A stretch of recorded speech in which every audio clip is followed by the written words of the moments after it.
আসসালামু আলাইকুম। আশা করি তোমরা সকলে অনেক অনেক ভালো আছো, আনন্দে আছো, সুস্থ আছো। তা আমি এখন কয়েক পিস মাছ নিয়ে নিয়েছি মোটা মোটা সাইজের। তাই এখন আমি তোমাদের মাছের চপের রেসিপি করে দেখাবো খুব সহজ পদ্ধতিতে। তার জন্য আমার কয়েক পিস মাছ লাগছে। এটাকে আমি লবণ আর হলুদ দিয়ে ভালো করে মেখে নেব।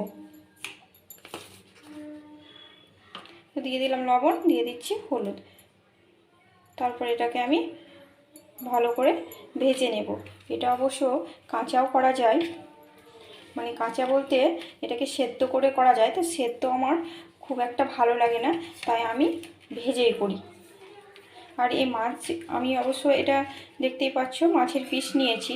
এটা না নিয়ে যদি পেটি নেওয়া যায় তাহলে মাছের পেটি নিলে বেশি ভালো হয়, কারণ মাছের কাঁটাগুলো বাছতে বেশি সুবিধা হয়। তো আমি মাছের পেটি দিয়ে করছি না, কারণ এটা আমার বাড়ির মাছ, পুকুরের। তাই আমি মাছগুলোকে নিয়ে নিয়েছি। এটাকে আমি মাছের চপ করে তোমাদের দেখাবো। তো মাছের চপ দুটো পদ্ধতিতে করা যায়, একটা হচ্ছে কাঁচা আর একটা হচ্ছে ভাজা, আর দুরকমভাবেও করা যায়। তো আমি আজকে যেটা করাবো সেটা খুব সহজ পদ্ধতি। তো চলো তোমাদের আমি মাছগুলো ভেজে নিই, ভাজার পর তোমাদেরকে দেখাচ্ছি কিভাবে আমি মাছের চপ বানাচ্ছি, পুরটা তৈরি করব। তো মাছের চপ তৈরি করার জন্য আমি নিয়ে নিয়েছি বেসন। এই দেখতে পাচ্ছ আমি সত্যানের বেসনটা ব্যবহার করি। এই বেসনটা খুবই ভালো, মুচমুচে হয় সব কিছু ভাজা, তাই আমি এই বেসনটাই বেশি ব্যবহার করি, প্যাকেটের খোলা বেসন ব্যবহার করি না। তো এখানে আমি 1 বাটি বেসন নিয়ে নিয়েছি। এবার বেসনে আমি দিয়ে দেবো একটুখানি হলুদের গুঁড়ো। এই হলুদের গুঁড়ো তোমরা অবশ্য নাও দিতে পারো, হলুদের গুঁড়ো চপে না দিলেও হয়, কিন্তু আমি দিয়ে দিলাম। এখানে আমি দিয়ে দিচ্ছি স্বাদ মতো লবণ, আর দিয়ে দিচ্ছি একটুখানি খাবার সোডা। আর এখানে দিয়ে দেবো আমি চালের গুঁড়ো। আজকে আমি কর্নফ্লাওয়ার ব্যবহার করছি না, কারণ কর্নফ্লোর নেই, তাই আমি চালের গুঁড়োটাই দিয়ে দিলাম। তোমাদের কাছে কর্নফ্লোর থাকলে তোমরা কর্নফ্লোর দিয়ে দিতে পারো। এবারে আমি দিয়ে দেব জল। তারপর আমি এটাকে ভালো করে গুলে নেব। তো আমার মাছের চপের রেসিপি বানাতে কি কি লাগছে সেটা দেখতে তোমরা পুরো ভিডিওটা দেখতে থাকো। আর কি কি উপকরণ লাগছে সেটা আমি চপের যখন পুরটা তৈরি করব তখনই তোমাদের দেখিয়ে দেব।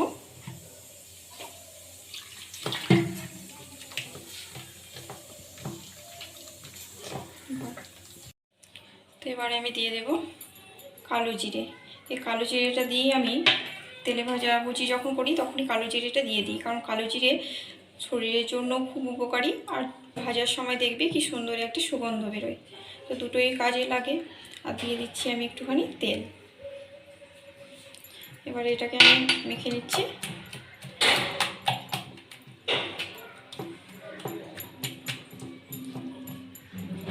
এটাকে এবার আমি রেস্টে রেখে দেবো কিছুক্ষণের জন্য।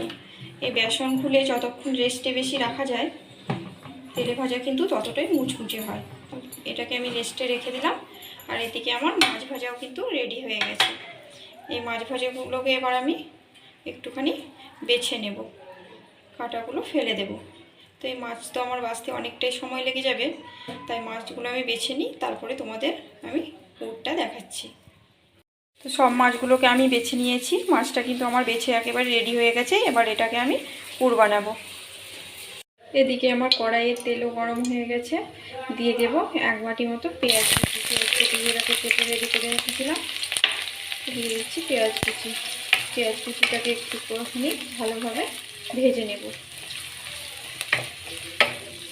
পেঁয়াজ কুচিটা আমার ভাজা হয়ে যাবে, তারপর আমি দিয়ে দেব আদা রসুনের পেস্ট। তো পেঁয়াজ কুচিটা একটু লাল লাল হবে, লাল লাল করে ভেজে নেব এটাকে।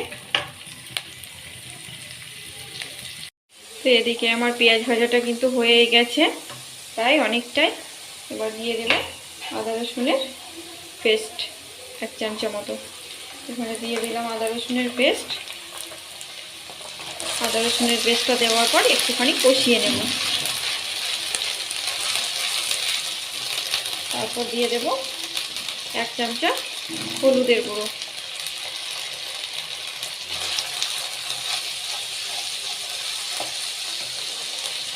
আর দিয়ে দেবো একটুখানি জিরে ফোড়ন,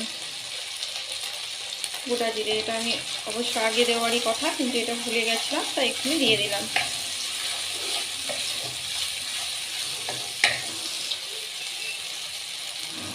এবারে দিয়ে দেব একটুখানি টমেটো কুচি।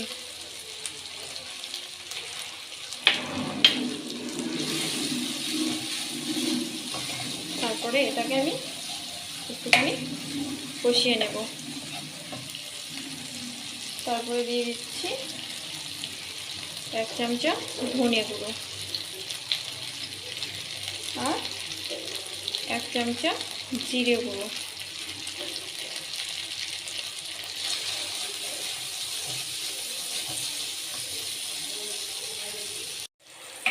তারপরে দিয়ে দিচ্ছি 1 চামচা ফিশ মশলা। এই ফিশ মশলাটা আমার কাছে একটুখানি ছিল, তাই এটা আমি দিয়ে দিলাম। আর দিয়ে দেব সানরাইজের মিক্স মশলা। এই মশলাটা আমি খুবই ব্যবহার করে থাকি রান্নায়, কারণ এই মশলাটা দিলে অসাধারণ একটা টেস্ট এনে দেয় রান্নায়। তাই এই মশলাটা আমি রান্নায় ব্যবহার করে থাকি, আমার ভীষণই ভালো লাগে এই মশলা। দিয়ে দিলাম মিক্স মশলা আর দিয়ে দেব সানরাইজের গরম মশলা।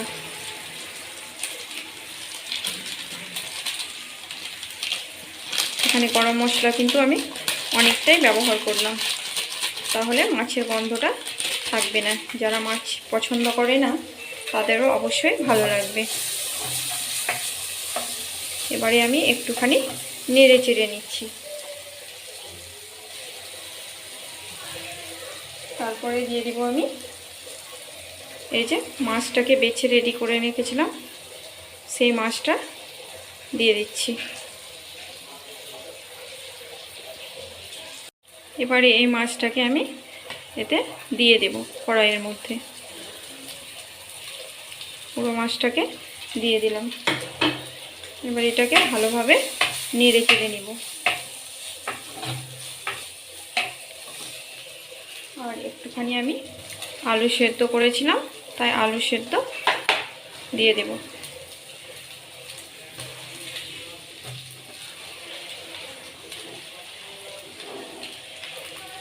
এবারে আমি এটাকে ভালো করে নেড়ে চেড়ে নেব।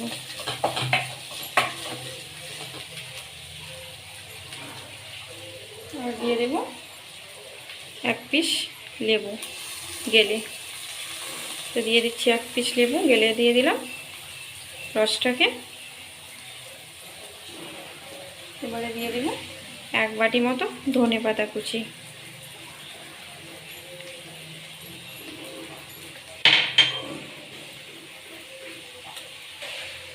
এবারে এটাকে আমি ভালো করে মিশিয়ে নেব।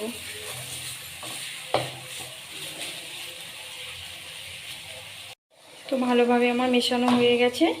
এবারে আমি একটুখানি এটাকে তুলে রেখে দেব। আসলে আমার একটা ছোট্ট মেয়ে আছে, তোমরা সবাই জানো, তো সে ঝাল খেতে পারবে না, তাই আমি সব খাবারে শেষে কিন্তু ঝালটা ব্যবহার করি। তো একটুখানি তুলে রেখে দিলাম। তারপর আমি সব শেষে দিয়ে দেব কাঁচা লঙ্কা কুচি। কাঁচা লঙ্কা কুচি দেওয়ার পর ভালোভাবে এটাকে নেড়ে চেড়ে নেব। তারপর দিয়ে দেব একটুখানি বাটার। বাটার দেওয়ার পর এটাকে আমি ভালোভাবে নেড়ে নিচ্ছি। তো পুরো আমার একেবারে রেডি। এবারে এটাকে আমি সুন্দর করে একটা শেপ দিয়ে বানিয়ে নেব। তো পুরগুলোকে এভাবে আমি গোল গোল করে সুন্দর করে তৈরি করে নেব।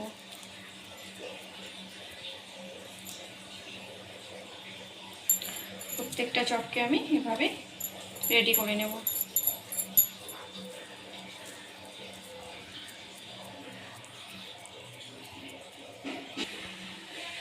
সবগুলো আমার তৈরি হয়ে গেছে। এবার এটাকে আমি একটুখানি ডিপ ফ্রিজে রেখে দেব। আসলে আমি এটাকে ডিপ ফ্রিজে কেন রাখছি তোমাদের একটু পরেই দেখাচ্ছি। কড়াইয়ে তেল রেডি হয়েছে, এবার আমি চপগুলোকে ভেজে নিব।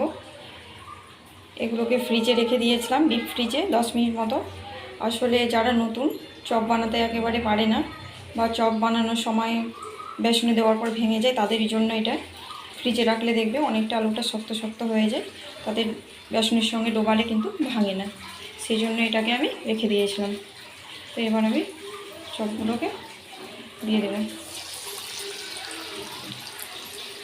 একে একে সব চপগুলোকে এভাবেই কিন্তু বেসনের মধ্যে চুবিয়ে তেলের মধ্যে ছেড়ে দেবেন। আর এই যে আমি অনেকগুলো বানিয়ে রেখেছি, এগুলো কিন্তু তোমরা এভাবে অনেকগুলো বানিয়ে রেখে ফ্রিজে রেখে দিতে পারো স্টোর করে, পরে আবার করে খাওয়া যাবে। ব্রাউন ব্রাউন হয়ে এসেছে, এবার আমি সবগুলোকে একে একে তুলে নেব। তো তোমাদের যদি এই রেসিপিটি ভালো লেগে থাকে তো অবশ্যই একবার ট্রাই করে দেখতে পারো, খুবই ভালো লাগবে, খুবই মুখরোচক একটা রেসিপি।